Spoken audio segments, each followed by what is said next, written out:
जय जगन्नाथ। रघुदास भगवान जगन्नाथ के भक्त के रूप में प्रसिद्ध हैं, जिनकी जीवनी कथा भक्ति, त्याग और ईश्वर में अटूट विश्वास का प्रतीक है। उनकी भागवत कथा आज भी असंख्य भक्तों को प्रेरणा देती है।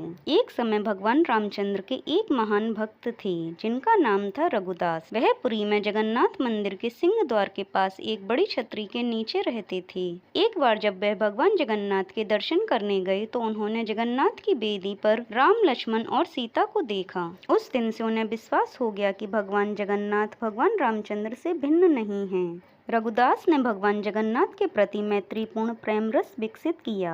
एक बार रघुदास ने भगवान जगन्नाथ के लिए एक अच्छी माला तैयार की और पुजारी को भगवान को चढ़ाने के लिए दी, लेकिन पुजारी इसे चढ़ाना नहीं चाहता था, क्योंकि रघुदास ने केले के पेड़ की छाल से बनी डोरी का इस्तेमाल किया था। उस समय भगवान जगन्नाथ के मंदिर में ऐसी चीजों का उपयोग वर्जित था। रघुदास को बहुत दुख हुआ कि उनकी माला भगवान जगन्नाथ को नहीं चढ़ाई गई। वह बहुत उदास महसूस करते हुए मंदिर से बाहर चला गया। बाद में दिन में पुजारी जी शाम की आरती समाप्त कर रहा था। भगवान के शयन करने से पहले पुजारी उन्हें एक विशेष पोशाक पहनाते हैं, जिसे बड़ा श्रृंगार बेसा कहा जाता है।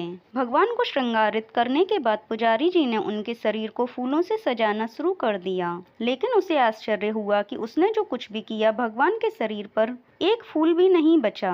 भगवान किसी भी फूल को स्वीकार नहीं कर रहे थे। सभी पुजारी यह सोचकर बहुत चिंतित हो गए कि अवश्य ही उन्होंने कोई अपराध किया है, लेकिन यह क्या हो सकता था। उन सभी ने निर्णय लिया कि यह समझने की कोशिश करने के लिए उन्होंने क्या अपराध किया है, वे सभी मंदिर में सोएंगे और तब तक उपवास करेंगे जब तक भगवान उनके सपनों में आकर उन्हें उनके अपराध के बारे में सूचित नहीं कर देते। निश्चित रूप से उसी रात भगवान जगन्नाथ मुख्य पुजारी के सपने में आए और उनसे कहा, मेरे भक्त रघुदास मेरे लिए एक फूल माला लाए हैं। उन्होंने इसे बहुत प्रेम और भक्ति से तैयार किया है। आपने डोरे की बाहरी विशेषता देखी और उसे माला मुझे देने से मना कर दिया।